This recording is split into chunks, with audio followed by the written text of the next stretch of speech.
Last ವಿಡಿಯೋಲ್ಲಿ ನೋಡಿದ್ರಲ್ವ ಹಬ್ಬಕ್ಕೆಲ್ಲ shopping ಮಾಡ್ಕೊಂಡು ಬಂದೆ ಅಂತ ಹೇಳ್ಬಿಟ್ಟು ಇವಾಗ ಸುಧಾ ಅವ್ರ ಮನೆಗೆ ಹೋಗ್ತಾ ಇದ್ದೀವಿ. ಏನಕ್ಕಪ್ಪ ಅಂದರೆ ದೇವ್ರಿಗೆ ಸೀರೆ ಉಡ್ಸೋದಕ್ಕೆ ವರಲಕ್ಷ್ಮಿ ಹಬ್ಬಕ್ಕೆ ವರ್ಷ ನಾನೇ ಉಡ್ಸ್ಕೊಡೋದು. ಅದಕ್ಕೆ ಈ ಸಲ ಕೂಡ ಹೋಗಿ ಈ ಥರ ಉಡ್ಸ್ಕೊಟ್ಬಿಟ್ಟು ಬಂದಿದ್ದೀನಿ. ಆಮೇಲೆ ಬಂದು ಮನೇಲೆಲ್ಲ ಮಾಡ್ಕೊಬೇಕಲ್ವ, ಅಡುಗೆ ಎಲ್ಲ ಕೂಡ ಇರುತ್ತೆ ಅಂತ ಹೇಳ್ಬಿಟ್ಟು ಇಲ್ಲಿ ಬಂದು ಕಡಲೆ ಬೀಜ ಬರ್ಫಿಗೆ ರೆಡಿ ಮಾಡ್ಕೊತಾ ಇದ್ದೀನಿ. ಇಲ್ಲಿ ಧನು ಮೋಕ್ಷಿತಾಗೆ ಡಿನ್ನರ್ ಮಾಡಿಸ್ತಾ ಇದ್ದೀನಿ. ನೋಡಿ ಎಷ್ಟು ಕ್ಯೂಟಾಗಿ ತಿಂತಿದ್ದಲ್ಲ ಮೋಕ್ಷಿತ. ಆಮೇಲೆ ಬಂದು ದೇವ್ರ ಪಾತ್ರೆ ಎಲ್ಲ ತೊಳ್ಕೊಡ್ತಾ ಇದ್ದೀನಿ. ಇಲ್ಲಿ ಒಂದು ಕಡೆ ನಾನು ಪ್ರಿಪೇರ್ ಮಾಡ್ಕೊತಾ ಇದ್ದೀನಿ.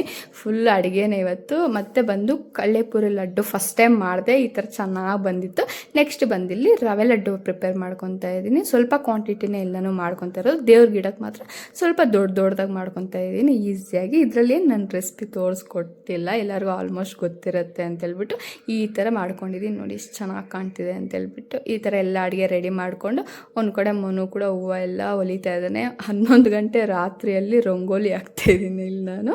ಚೆನ್ನಾಗಿ ಬಂದಿತ್ತು, ಕ್ಯೂಟಾಗಿ ಸ್ಮಾಲಾಗಿ ಹಾಕಿದೆ, ಸ್ವಲ್ಪ ಚೆನ್ನಾಗಿರಬೇಕು ಹಬ್ಬಕ್ಕೆ ಅಂತ ಹೇಳ್ಬಿಟ್ಟು. ಇಲ್ಲಿ ಮನು ಅರ್ಧ ಹೊಲ್ದಿಕ್ಕಿದೆ, ಧನು ಕೂಡ ಎಲ್ಲ ಅರ್ಧ ಹೊಲಿತಿದ್ದಾನೆ ಹೂವನ.